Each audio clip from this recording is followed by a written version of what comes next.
भोग स्पर्श सकराकारादाय हरिशेषेतानि च आरभ्यभूतोजं नैवेद्यं प्रतिक्रियतां नैवेद्यं समर्पयामि शुद्धोदकं जलं समर्पयामि जलछोड़ी श्री ठाकुर जी को प्रदर्शन चढ़ाएं हिरण्यगर्भस्य श्रीकैलं विभागसुरनन्दनफलभ्रद्य शान्ति प्रगच्छति व्यास भगवान को समझ गुरुर्ब्रह्मा गुरुर्विष्णु गुरुर्देवो महेश्वरः गुरु साक्षात् परब्रह्म तस्मै श्री गुरुवे नमः। बोलिए व्यास भगवान की जय।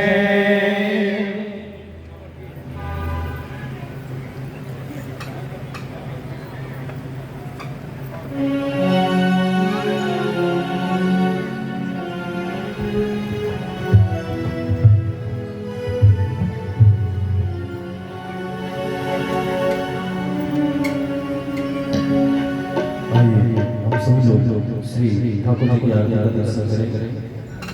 आरती चलावें।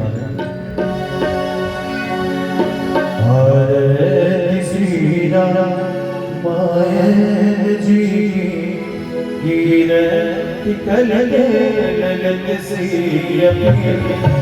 हरे श्री राम माय जी कीरति कलगे लगत श्री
सभी लोग अपने अपने हाथ में पुष्प लें।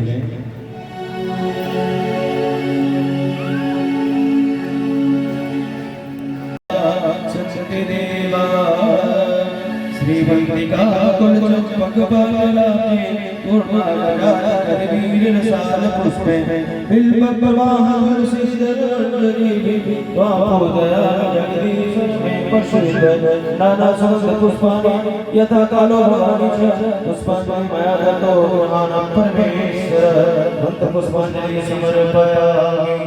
छोड़ दीजिए। बोलिए श्याम रामचंद्र की जय।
कैलाश का वो मनभावन स्थल मान्यता है ऐसी कि भगवान शिव और उमा सदैव वहां निवास करते हैं।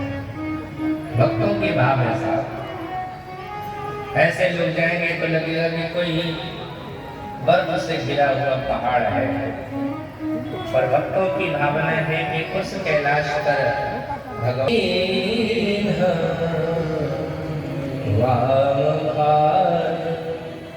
आसन हर आपने कल कथा में सुनी थी। कल भी भगवान शिव के सामने माता सती गई थी, और जब सती गई थी तो भगवान शिव ने आसन कहाँ दिया? कहाँ आसन दिया?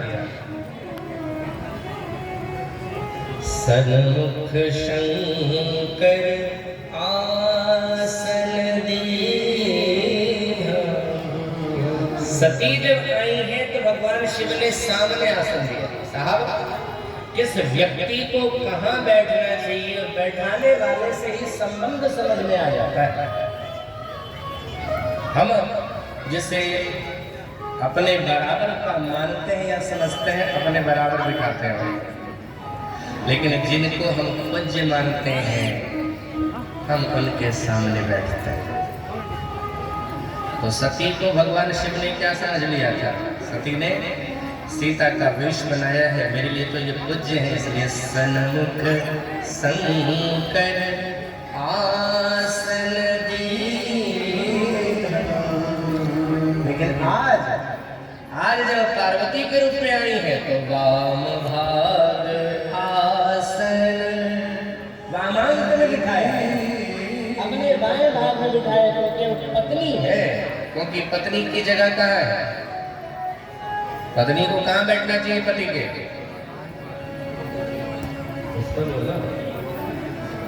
बाएं वामांक में। आपने भगवान शिव की स्तुति करते हुए कभी गाया है, श्याम के जब भाति भूधर्षिता देवा पगा मस्तके भाले बाल विदुर गले जगरलम यशोरसी व्यालराट। सीताराम के लिए काम वाम दिशि शोभती रमा रूप गुण खान। सीता श्री राम के वामांक में विराजती है, पार्वती शिव के वामांक में विराजती है। तो भगवान शिव ने आसन दिया, और मजबूरी में नहीं आसन दिया हो कि पत्नी आ गई है तो डर के मारे आसन बढ़ा नहीं। क्या बाबा ने लिखा है? जानी लिया आदर। ये उन लोगों के लिए शिक्षा है जो कहते हैं मेहरारू तो गोड़ के धूल है, उनके लिए भगवान शिव ने भी अपनी पत्नी का आदर किया है। ध्यान रखना, अपने से बड़े का आदर ही करना चाहिए। जो समस्या आती है कहाँ आती है? जब हम नियम से नहीं चलते हैं। जो तुमसे छोटा हो उसके प्रति ममत्व का भाव रखो, और जो तुमसे बड़ा हो उसके प्रति आदर का भाव रखो। तो आप कहोगे शिव जी से बड़ी हो गई क्या पार्वती? पार्वती तो शिव से बड़ी नहीं है। फिर भगवान शिव ने आदर क्यों दिया? इसलिए आदर किया दिया है कि शिव जी को पता है कि हमारी पत्नी आई है तो क्या बात करने वाली है। आजकल का पति टेंशन में आ जाता है जब उसके सामने उसकी पत्नी आती है। चेहरा देख करके लगता है पता नहीं क्या बोले, लेकिन पत्नी ऐसी है, भगवान शंकर को पता है कि क्या बात करने वाली है, और जो बात करेगी उससे क्या होगा? राम कथा रूपी गंगा का प्राकट्य होगा। एक महाराज भगीरथ थे जिन्होंने गंगा को प्रकट किया। आज भी हम भगीरथ का नाम आदर के साथ लेते हैं, क्योंकि उनके कारण हम अपने पापों का जाकर के परिमार्जन करते हैं गंगा में। लेकिन साहब, वो गंगा की भी एक सीमा है। वो गंगा गंगोत्री से निकली और सीधी चलती हुई कहाँ मिल गई? बंगाल। अब उस गंगा जी को अगर यहाँ लाना चाहोगे तो आएगी गंगा? हाँ, वो नीतीश कुमार कोशिश कर रहे हैं, वो अलग बात है। लेकिन अगर आप नवादा में लाना चाहो उस गंगा को, बड़ी मुश्किल बात है। यंत्रों के माध्यम से लाने की कोशिश की जाती है, और यंत्र फेल हो गए ना तो वो गंगा की धार में फेल हो जाएगी। लेकिन पार्वती जिस गंगा का प्राकट्य कर रही है, भगवान शिव जानते हैं कि उससे मुझे राम कथा कहने का अवसर मिलेगा। मैं कथा गाऊंगा, पार्वती कथा सुनेगी, और पार्वती के बाद लोग सुनेंगे, और आने वाले समय में ये प्रभंजनानंद नवादा में भी लोगों को सुनाएगा। तो आनंद आएगा ना। तो जिसके कारण से राम कथा रूपी गंगा का प्राकट्य हो गए साहब, वो तो आदर के ही पात्र है। इसलिए भगवान शिव ने जानी प्रिया आदर। देखो, पत्नियां में उसको आदर के साथ अपने आदर के साथ आसन दो, वो ठीक है, यहाँ तक ठीक है। ये अगर कोई ऐसा करे तो बोले मेहरान के गुलाम हो गए क्या? ये गुलामी नहीं है। लेकिन गुलामी कहाँ है? पत्नी सोफा पर बैठ गई, पति नीचे बैठ जाए, वो गुलामी। गुलामी ये नहीं है कि पत्नी आ गई तो जगह बना करके बिठाया। जानी प्रिया आदर अति कीन्हा। सिर के सामने माता पार्वती बैठी है, और साहब जब माता पार्वती बैठी है, प्रणाम करके माता पार्वती ने निवेदन किया, सरकार मुझे आश्चर्य होता है इस बात को लेकर के कि जिसके आंगन में कल्प वृक्ष है, क्या वो दरिद्र हो सकता है? दारिद्रता का दुख उसके जीवन में आ सकता है जिसके आंगन में कल्प वृक्ष। मैं आपकी दासी मन क्रम वचन तुम्हारी।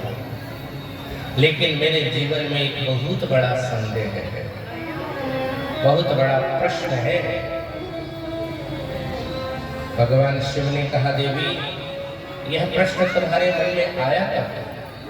जब से विवाह हुआ है मैंने कभी नहीं देखा कि तुम्हारे मन में किसी प्रकार का संदेह है, लेकिन तुम कह रहे हो आज तुम्हारे मन में संदेह आ गया है, प्रश्न की वृत्ति आ गई है। कब से हुआ यह संदेह? पार्वती मैया ने कहा, प्रभु ये तो जन्म जन्म का संदेह है। इस जन्म का नहीं है संदेह, ये संदेह तो पुराना है। जब मैं सती के नाम से थी, मैंने श्री राम का ऐश्वर्य वन में देखा, मैं समझ नहीं पाई। मुझे संदेह हुआ कि जो नृपतनयत ब्रह्म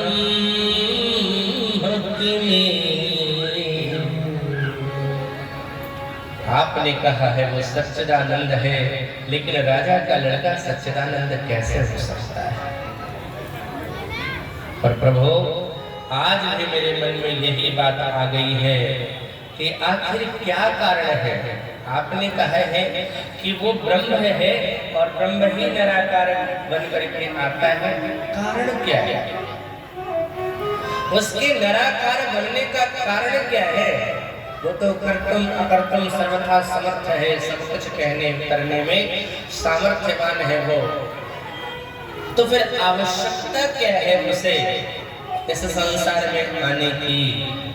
और प्रभु अगर आया है वो, तो उसने बाल लीला कैसे की, विवाह उसने कैसे किया, लौट करके जब आए फिर मैंने सुना राज्याभिषेक उनका होने वाला था, किस कारण से वो जंगल चले गए, वन में रह करके उन्होंने कौन कौन सा चरित्र किया, सीता हरण कैसे हुआ, रावण का वध उन्होंने कैसे किया, उन्हीं प्रभु का कहूं करुणा यतन किन्हीं जो अचरज राम प्रजा सहित रघुवंश मनि किमि गवने निज धाम।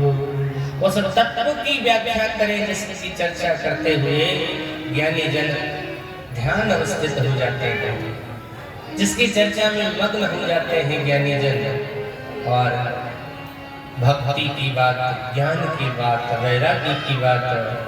और प्रभु साथ में एक निवेदन है, जिन प्रश्नों को मैंने नहीं किया है उसका भी जवाब है। जो प्रभु में पूछा नहीं हो सोई दया राखूं जनी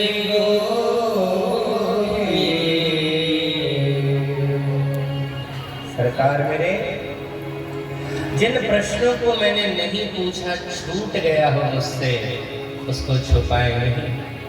मेरे मन में जिज्ञासा है, आर्त हूँ, और अगर आर्त अधिकारी जब प्राप्त हो जाए तो क्या करना चाहिए? गूढ़ तत्व न साधु दुरावहि आरत अधिकारी जह पावहि। अगर अधिकारी की आत्म मिल जाए, जिज्ञासु मिल जाए, तो उनसे रहस्य को भी छुपाना नहीं चाहिए। अच्छा, जैसे जैसे भगवान शिव के कानों में सब शब्द जा रहे थे, भगवान शिव के आंखों में आंसू आ रहे थे। पुलक अंग लोचन जल, भगवान शिव के आंखों में आंसू आ गए। श्री रघुनाथ रूप और परमानंद अमित सुख पाया। पार्वती के प्रश्न ने भगवान शिव को परमानंद की स्थिति में पहुंचा करके रख दिया हो। देखो, जब हमारे सिद्धांत के अनुसार, हमारी सोच के अनुसार हम जिस प्रकार का भाव रखते हैं, इस प्रकार का भाव रखने वाला व्यक्ति हमें प्राप्त होता है, मिलता है, तो बड़ा सुखी अनुभव हम करते हैं, बहुत सुख होता है। श्री भरद्वाज जी महाराज से याज्ञवल्क्य जी ने भी यही बात कही थी। सुनो मुनि आज समागम तोरे, कहीं न जाई जस सुख मन मोरे। हे महाराज, आपसे जब हमारा मिलन हुआ, मिलते के साथ ही जैसा सुख हमें प्राप्त हुआ है, उस सुख की चर्चा मैं नहीं कर सकता। काहे हो? मिलते ही क्यों? ये मानवीय स्वभाव है साहब। जो जिस प्रकार का व्यक्ति रहता है, उस प्रकार के व्यक्तित्व वाला कोई अगर मिल जाता है तो बड़े खुश होते हैं। एक महात्मा अगर दूसरे महात्मा को देखते हैं और लगता है कि बस हमारी सोच वाले हैं, दोनों बैठे बड़े खुश होते हैं। अच्छा, आपने बारातियों को देखा है? कभी बाराती हो जाते हैं, नहीं होंगे। बारात में जाने वाले जो जिस स्वभाव के रहते हैं, वैसे स्वभाव वाले से खोज करके मिलते हैं। रगड़े फेंटे वाले को खोज लेते हैं, फेंटे वाले को खोज लेते हैं, और घुमावे वाले को खोज लेते हैं।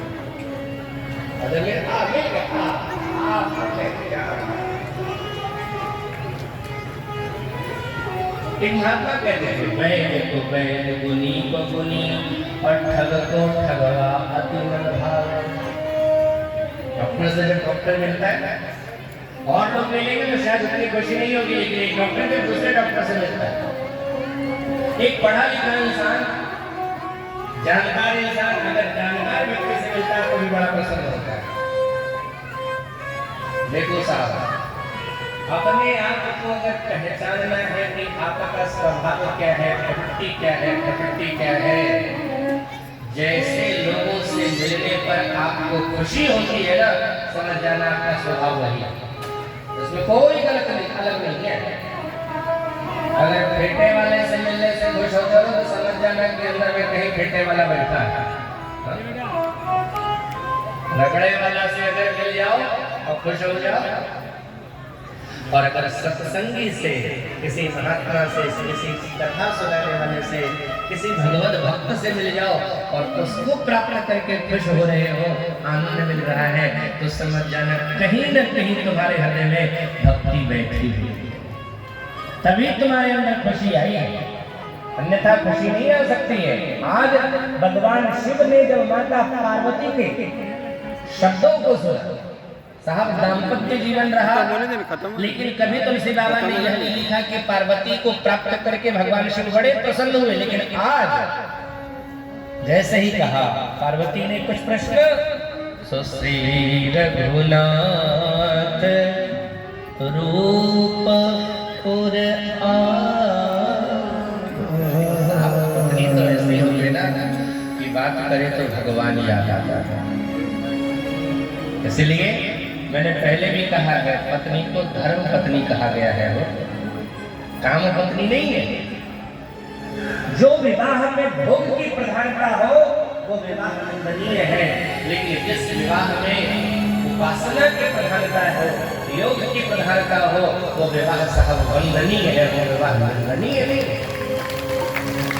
अब एक बात कहता रहता हूँ सदैव आपके बीच में, घर का वातावरण बना करके ऐसा रखो कि लगे कि हमारा घर नहीं मंदिर है। और मंदिर में भी कैसे,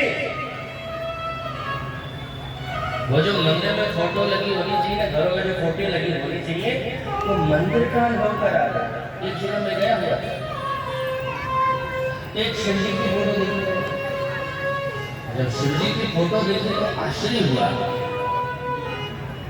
शिव जी एक चट्टान पर बैठे हैं, पैर उनका लटका हुआ है, थोड़े झुके हुए और हाथ में चिलम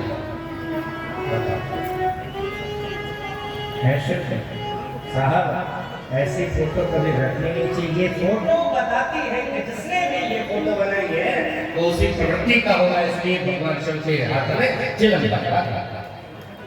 जब भगवान शिव के बारे में कहते हैं भांग पी करके मस्त रहता है, ऐसा तो उनकी प्रवृत्ति वही होगी साहब।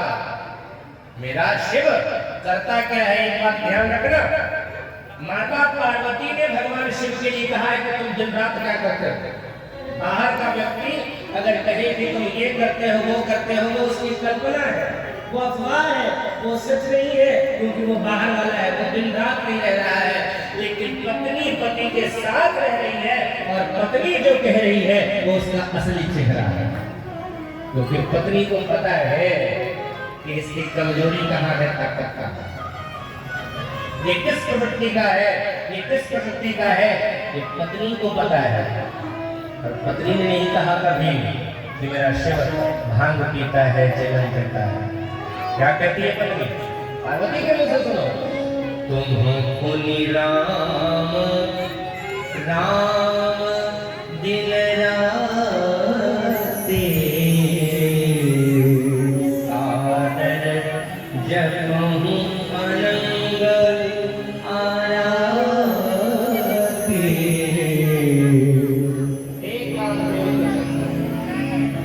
देखना, पत्नी के एक काम का शत्रु है, विवाह में भोग की प्रधानता नहीं है साहब।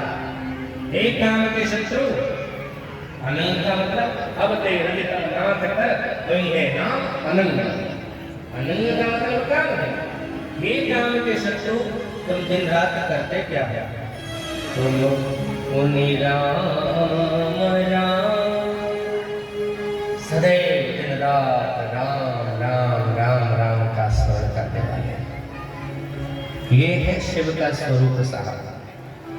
शिव भगवत भजन करने वाले हैं, शिव भगवत उपासक हैं,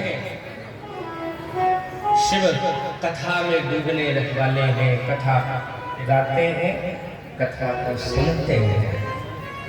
यही व्यसन के कारण तो वो अगस्त ऋषि के आश्रम पर गए थे और आज पत्नी ऐसी आई है कि घर में ही राम कथा गाता है। मैंने पहले भी कहा है, घर का वातावरण साहब ऐसा बना करके रखो ना कि लगे मंदिर है, ऐसा बना करके रखो। पर तस्वीर वो शिवजी वाली नहीं, तस्वीर ऐसे तस्वीर तुम्हारी भावना को दिखाती है कि तुम किस भावना के हो।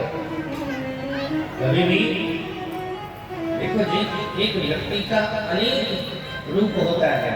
जब कोई कार्य कर रहा होता है तो अब कोई हनुमान जी को राक्षसों के साथ लड़ते हुए दिखा, कोई राक्षसों को मारते हुए दिखा। ये स्वरूप साधक के लिए तो ठीक नहीं है। ठीक है, हनुमान जी पहाड़ उठा कर गिराए, अच्छी बात है, पहाड़ उठा के लाए, लेकिन हमारी वो साधना उपासना नहीं है साहब।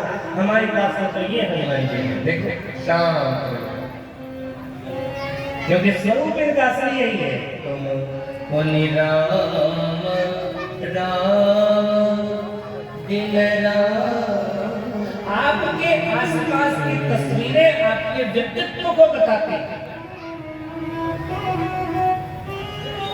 इसलिए घर के अंदर वैसे तस्वीर मत लगाओ जो भगवान की हो लेकिन रौद्रता वाली, भगवान की हो लेकिन तुम्हारी उपासना से नहीं जुड़ी हो, ऐसी तस्वीरें नहीं होनी चाहिए। तस्वीरें ऐसी हो जो तुम्हारी उपासना से जुड़ी हो और ऐसा वातावरण हो। लेकिन घर एक जगह मैं गया था तो एक और देवी की फोटो लगी हुई थी। उस देवी को मैं पहचानता नहीं था। मैंने पूछा कौन है ये? बोले वो देवी है। हमने कहा देवी जी का नाम तो बता दो। बोले श्री देवी की। अब ऐसी तस्वीरें लगाओगे तो घर का मंदिर नहीं बन जाता, घर से नहीं बनता, मंदिर नहीं बन सकता। हमेशा भगवान के नाम का स्मरण करते रहना चाहिए साहब।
सोचा ये तो टुकड़ा है, चला गया।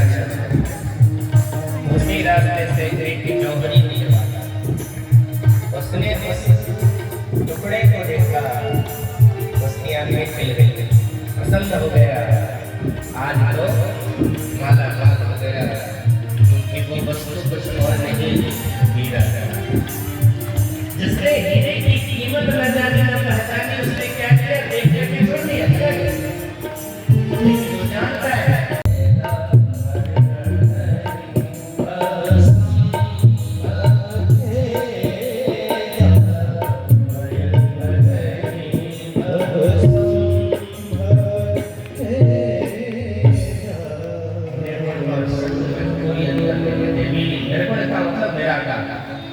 निराकार का मतलब नील का आकार, जिसका कोई आकार नहीं होता। पानी का क्या आकार, लेकिन उसी पानी को अगर आकार में लाना चाहते हो तो बड़ा सरल तरीका है। किसी पात्र में ले जा करके उस जगह पर उसको रख दो जहाँ का तापमान शून्य से भी नीचे है, तो वही जो नील है वो उस पात्र के अनुसार आकार धारण कर लेता है। और उसको पकड़ करके जहाँ चाहे वहाँ उठा करके रख दो, और हाँ, वो जैसा पात्र रहेगा वैसा ही उसका आकार हो जाता है। भगवान भी यही है सब, हमारी जैसी भावना होती है ना, भगवान वैसा ही बन करके आता है। लेकिन किसका, बोले भगत प्रेम बस सगुन सोई, अगुन अरूप अलग अज जोई। देखना भगवान शिव ने क्या कहा, वो परमात्मा जो अगुण है, अरूप है, जिसका कोई रूप नहीं है, अलग है यानी दिखाई नहीं पड़ता है, वही परमात्मा। भगत प्रेम बस सगुन सोई।